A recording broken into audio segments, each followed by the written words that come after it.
बातमीचे प्रायोजक आहे अरमान एंटरप्राइजेस, ताज complex basement, Mecca Masjid समोर, विजापूर बेस, सोलापूर। तर नितेश राणेला फक्त एवढंच मला म्हणायचं आहे की मस्जिदमध्ये जाऊन चुनचुनगे मारणे म्हणण्यापेक्षा ज्या लोकांकडून सामान्य शेतकरी, शेतमजूर, दिव्यांग आणि विधवा बहिणीवर अत्याचार अन्याय होतो त्याच्यासाठी नितेश राणेंनी आपली मर्दानगी दाखवली पाहिजे।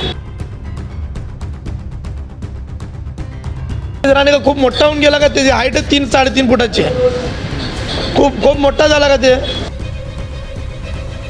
पोलीस जास्तीत जास्त काय करतील, घरी जाऊन माझा व्हिडिओ बायकोला दाखवतील, अशा प्रकारचा एक वादग्रस्त विधान केला।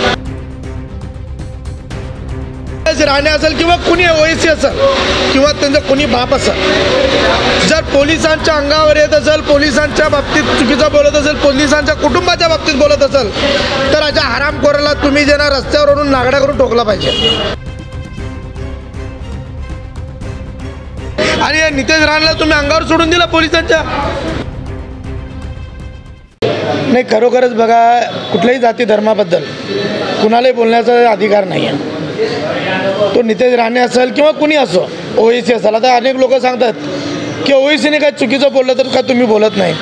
अरे ओएसी असू दे, नितेश राणे असू दे, ते आम्हाला कोणाशी काही देणं घेणं नाही आहे। जो भारताचा इतिहासाला, भारताच्या सार्वभौमेला आणि हिंदू मुस्लिम एकतेला जर तडा देण्याचं कुणी काम करत असेल तर त्याचा निषेध करतो। राहिला विषय नितेश राणेचा, आपण बघत असले की गेल्या अनेक दिवसांपासून नितेश राणे वेगवेगळ्या ठिकाणी जे ना सभा घेत आहे आणि सभा घेऊन जे ना हिंदू आक्रोश मोर्चा किंवा हिंदूंसाठी काहीतरी करतो असं म्हणतात।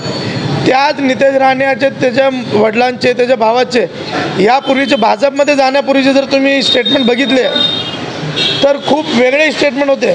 नरेंद्र मोदी साहेबांपासून ते सगळ्यांच्या विरोधात ह्या लोकांनी विषारी शब्दामध्ये टीका केलेली आहे। आणि हे लोक खरोखर तुम्हाला सांगतो की हिंदू आक्रोश मोर्चा काढण्याचा यांना अधिकारच नाही आहे, कारण का छत्रपती शिवाजी महाराजांनी 18 पगड जातीच्या सर्व धर्माच्या लोकांना एकत्र घेऊन स्वराज्य निर्माण केला आणि हेच लोक छत्रपतींचं नाव घेऊन या ठिकाणी निवडणुका लढले 14 आणि 19 आणि हे निवडून आले। आणि आपण बघितलं असेल की परवाची जी घटना घडली, महाराजांचा पुतळा कोसळला, यात यांचा दोष असताना सुद्धा आता नितेश राणेला पुढे करून तो मुद्दा जे ना बाजूला ठेवण्याचं काम या भाजपच्या लोकांनी करतायत असा माझा थेट आरोप आहे। राहिला विषय नितेश राणेचा, कुठल्याही धर्म जातीबद्दल बोलत असताना कुणी का बंगड्या घातलेल्या नसतात। तिने ज्या पद्धतीने सांगत आहे की मस्जिदमध्ये घुसून चुनचुनगे मारेंगे, अरे मला एक गोष्ट सांग, तू एखादा जसं आता तुम्ही बघितलं की काँग्रेस कमिटीच्या बाजूला बसले सगळेच शेतकरी हा हिंदू समाजाचे, काय अशा लोकांसाठी तो आवाज उठवत नाही? काय याच्यासाठी हिंदू मुस्लिम करत नाही? कारण हे लोक, त्यांना फक्त ज्यांना जात महत्त्वाची आहे, काम महत्त्वाचे नाही आहे। सिव्हिल हॉस्पिटलमध्ये आपण गेला तर अनेक लोक जे ना विना उपचार तडफडत असतात महाराष्ट्रातील। याच्याकडे नितेश राणे कधी बोललेलं बघितलं का? त्यांचे वडील मुख्यमंत्री होते महाराष्ट्राचे, कधी या संदर्भात जे ना चांगल्या प्रकारची भूमिका त्यांनी घेतलं का? नाहीच घेतलं। तर नितेश राणेला फक्त एवढंच मला म्हणायचं आहे की मस्जिदमध्ये जाऊन चुनचुनगे मारणे म्हणण्यापेक्षा ज्या लोकांकडून सामान्य शेतकरी, शेतमजूर, दिव्यांग आणि विधवा बहिणीवर अत्याचार अन्याय होतो त्याच्यासाठी नितेश राणेंनी आपली मर्दानगी दाखवली पाहिजे। जात जिथं महत्त्वाची असते ना तिथं काम महत्त्वाचं नसतं, जिथं काम महत्त्वाचं असतं तिथं जात महत्त्वाची नसते।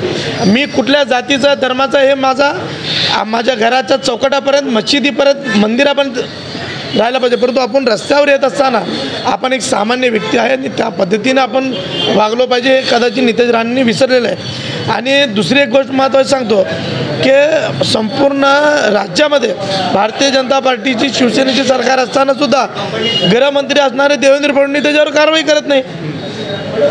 हे योग्य नाही ना।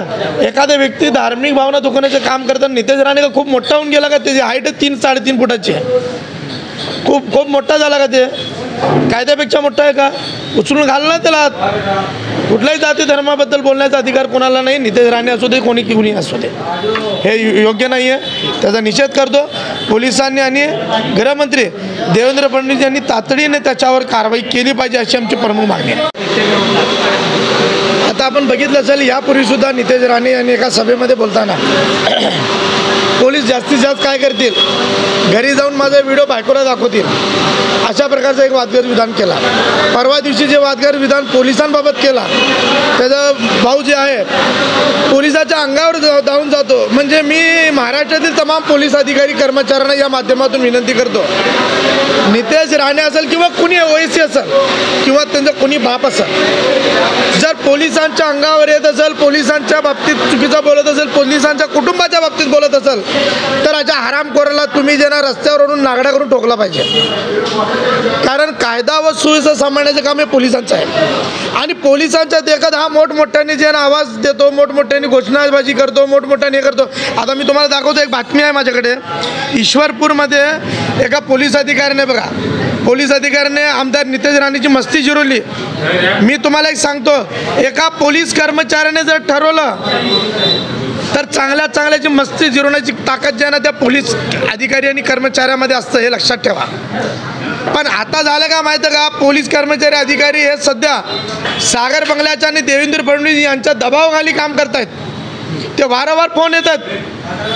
अनेक पोलीस अधिकारी कर्मचारी खाजगीमध्ये माझ्याशी बोलतात की काम करणं सुद्धा अवघड झालेलं आहे. म्हणजे हे अशा प्रकारे तुम्ही राज्य कसं चालवताय? लोकशाही का जीवन ठेवणार आहे का नाही, का हुकुमशाही करणार आहे तुम्ही? आणि या नितेश राणेला तुम्ही अंगावर सोडून दिला पोलिसांच्या. म्हणजे तुम्हाला पोलिसांवर बर्डन आणून सामान्य लोकांना चढायचं आहे का? मी पोलीस अधिकारी कर्मचाऱ्यांना सुद्धा या माध्यमातून सांगतो की जसं इतर लोकांसाठी तुम्ही नियम ठेवता, तसंच या नितेश राणे विरुद्ध वारंवार हे तुमच्या कुटुंबाच्या विरोधात बोलतो.